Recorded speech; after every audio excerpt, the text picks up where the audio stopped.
Hello and welcome to Devotion to Writing, a channel devoted to helping you cultivate a daily writing practice and to realize you are creative abundance. You are unstoppable. When the artist is alive in any person, whatever his kind of work may be, he becomes an inventive, searching, daring, self-expressing creature. The work of the artist is no light matter.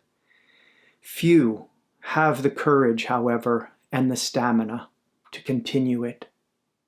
You have to make up your mind to be alone in many ways. We like sympathy, and we like to be in company. It is easier than going it alone, but it is alone that one gets acquainted with himself, grows up and on, and is not stopped with the crowd.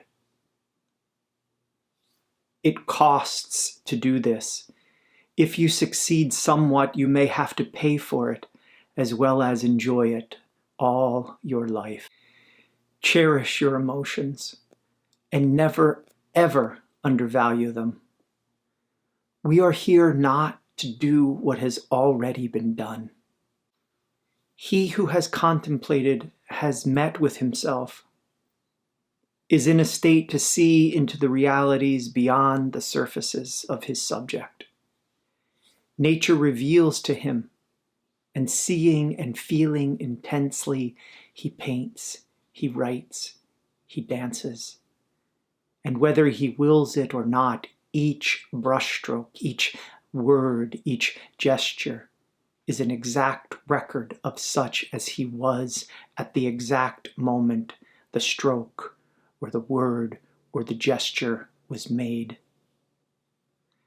An artist is looking for what he loves. No need to reach any point, moving in any direction, following the call of interests. He moves through life as he finds it, not passing negligently the things he loves, but stopping to know them and to note them down.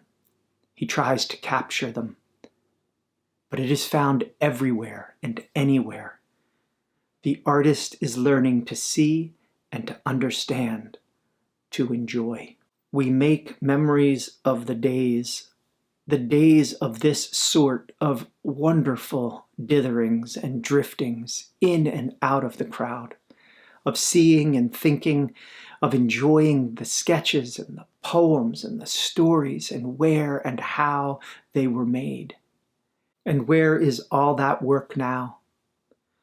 Some is in dusty piles, and some has turned out to be not so good, and some became motives for some bigger pictures.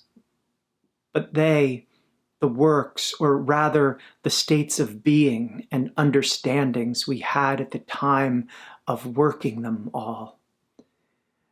These are sifting through and leaving their impress on our whole work and life.